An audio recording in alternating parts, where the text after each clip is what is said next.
Tom Brady from the Let's Go podcast earlier this week licking the wounds after losing to Myles Simmons' Cleveland Browns in overtime, but also kind of renewing his vows with football. I'd rather lose than not play. And there was a time earlier this season, and I really didn't intend that pun. I really didn't.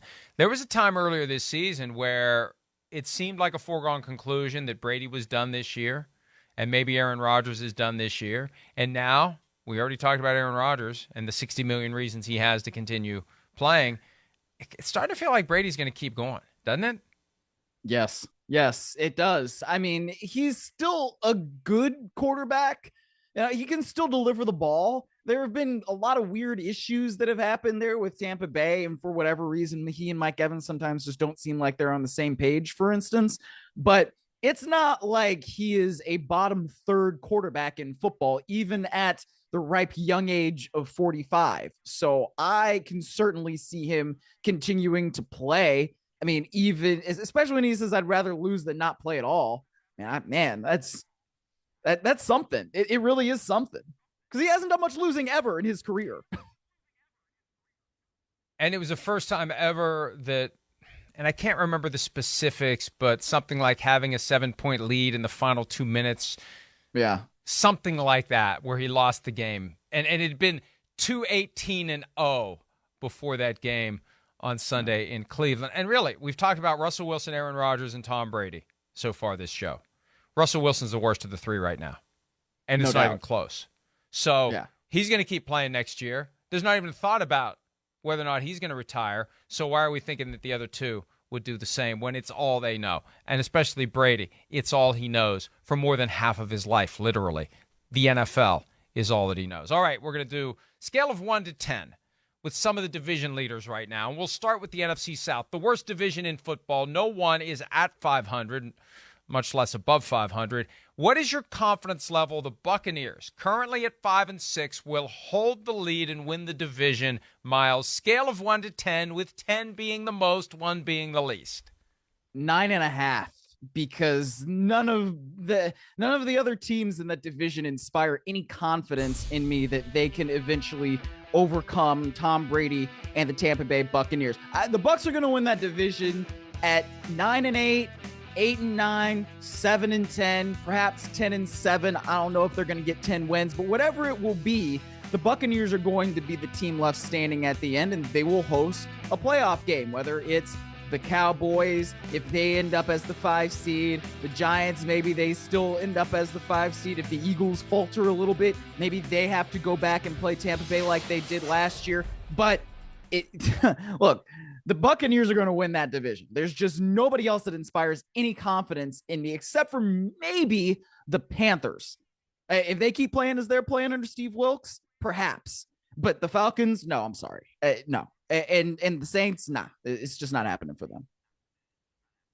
I agree with you, 9.5. I'll even go 9 point. I'll see your 9.5 and raise it to 9.75. I don't think there's any way the Buccaneers lose that division, but the Panthers are the team that has my attention. Hey, they had the perfect outcome last weekend. They're the only team in the division that won. The other three lost. Now, this week, the Saints are either going to pick up win number 5 or the Bucs are going to pick up win number 6 because they play each other. The Panthers get to sit home and watch, root for the Steelers to beat the Falcons, and I guess you would root for the Saints to beat the Bucs to keep everybody in that range where the Panthers at 4-8 have a chance to catch and maybe surpass. And, hey, the Bucs were the 5 seed 2 years ago when they won the Super Bowl, so there's still hope. They're going to go in as the 4 seed. Whoever wins that division is getting the 4 seed. But it's going to be different than 19-3, I think. That was the Week 1 outcome in Dallas between the Cowboys and the Bucs. If Dallas goes to Tampa in the wild card round, I have a feeling that it may turn out a little differently than Week 1. But, again, with Tom Brady, and you get the single eliminate, I don't want to discount this. It'll be his 48th career playoff game. Yeah. When he gets to the wild card round this year, and that experience means a hell of a lot. All right, the next 3 games for the Bucs, by the way, Saints, Bengals, 49ers.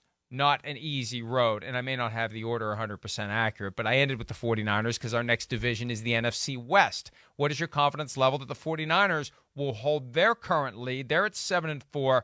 The Seahawks are at 6-5. Scale of 1 to 10. I'll go with an 8 here, Mike. And part of it is I have a lot of confidence in that San Francisco defense. They're getting healthier and everything. I mean, they're number one in points allowed and yards allowed, which is just really, really, really hard to do. But their schedule is a little bit tougher than Seattle's. I mean, Seattle still has to play the Rams twice. So that's 2 wins you can chalk up right there. Seattle also has Carolina, and they play the Jets at home. They play San Francisco in Week 15 on Thursday Night Football, and they're at home for that. And they have to go also to Kansas City. So 49ers are playing Miami, Tampa Bay, at Seattle versus Washington, at Las Vegas, and versus Arizona to end the season. So, I mean, it is a little bit easier for the Seahawks, but I just think that the defense is so good for the 49ers right now. They should be able to hold on. You know, we're usually so quick at this point in the year to say that a given team has been exposed in some way. I mean, the Seahawks have been exposed over the last 2 games as a defense can't stop the run.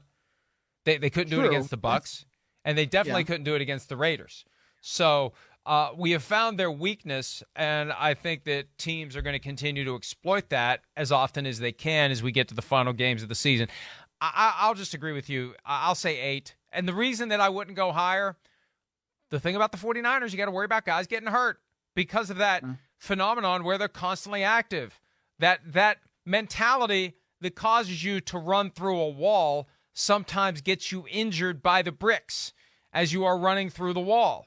And, you know, we're constantly going to have a guy on the injury report with, you know, a big name who is a key part of that team, whether it's Deebo Samuel, and now you got Earl Mitchell out, and you've got Christian McCaffrey day-to-day with a knee problem.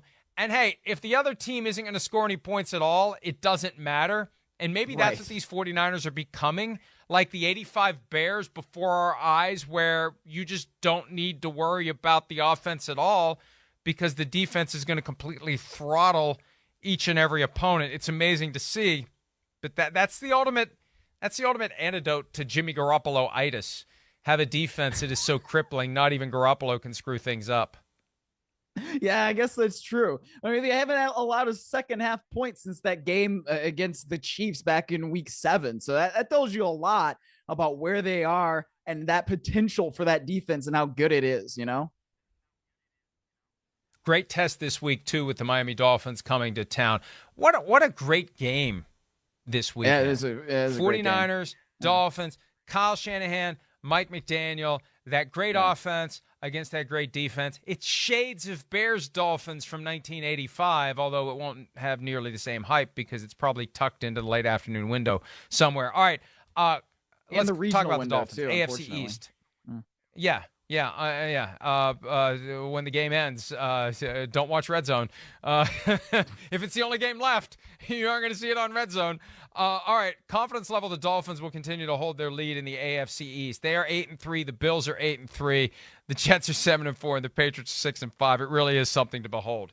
Can the Dolphins pull it off, Myles? What's your hope? 1 to 10. I got to go 4.5. I mean, it's not even that I'm trying to insult the Dolphins here because I think that they will certainly make the postseason. I mean, you can look at the AFC East and present an argument that all 4 teams in that division are going to make the postseason for one reason or another. But, I mean, I got to see what they do in cold weather.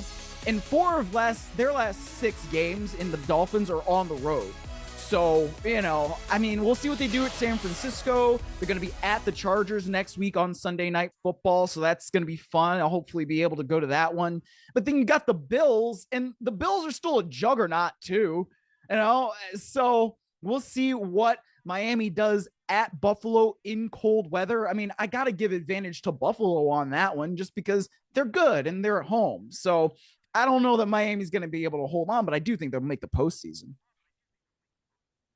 By the way, I saw myself get caught in the tail end of a yawn there. I am not bored by what Myles has to say. I am just old and tired, and I'm already looking forward to my afternoon nap. I was looking at the schedule this week, and it really is something. And I know that some weeks you just can't fit in a great game into that big spot. The big spot game in the afternoon this week is Chiefs-Bengals, for good reason. It's Chiefs-Bengals. Yeah. It's a rematch of the AFC Championship game. It's Joe Burrow and Patrick Mahomes. And I think that no one, when they were configuring the pieces of the schedule back in May, would have thought Dolphins 49ers would be what it's going to be. And on top of that, you've got the whole Stephen Ross, Jed York angle from Ross getting involved in the Santa Clara mayoral race, and Jed York with some low blows and pissed off the owners that he was taking it too far. So a little intrigue coming up at Levi's Stadium this weekend. I'll say, and see, this is the problem, because I'm trying to avoid activating to and on. This isn't about the Dolphins as much as it's about the Bills. I just feel like the Bills are preordained to win this division. So I'm going to say 3. I just think it's a matter of time before the Bills take over. They're working their way through a rough spot in the schedule, and they're still finding ways for the most part to win games. They went through the horrible distraction of having to play a home game in Detroit and then go back to Detroit. And, we heard the stories about how it brings them together. Well, let's see Thursday night at New England. Let's see the following Sunday against the Jets. It's their opportunity to start to put the pedal to the metal. So I just think the Bills are going to win that division. So my confidence in the Dolphins holding on has to be low, Myles. Yeah, I agree with you there, but I also don't want to discount the Jets completely, especially now that they are playing at least a little bit better offensively. And I know that they're playing against the Bears, but look, Mike White seemed to bring a little bit of juice to that offense. And that defense for the Jets is every bit as good as the defense for the Bills. So I don't know what that means for the back half or back third, let's call it, of their schedule, but I can't just discount the Jets as a contender in the AFC East. It is such a weird dynamic with the Jets, and we don't have time to get into it now, but it almost feels like the reaction by the Jets players almost feels like the way that Broncos players would react if there was a viable replacement to Russell Wilson in Denver, and that guy would be put in the game. Doesn't it? Yeah. It kind of it does. It just feels. There must, again, there's got to be a hell of a long read to be written about what happened with Zach Wilson and why his teammates have gotten to the point where they don't seem to really like him. And I know they can say whatever they want when the microphone is in their face, and who's going to come out and say, yeah, I really don't like him. That's not how you get to the truth.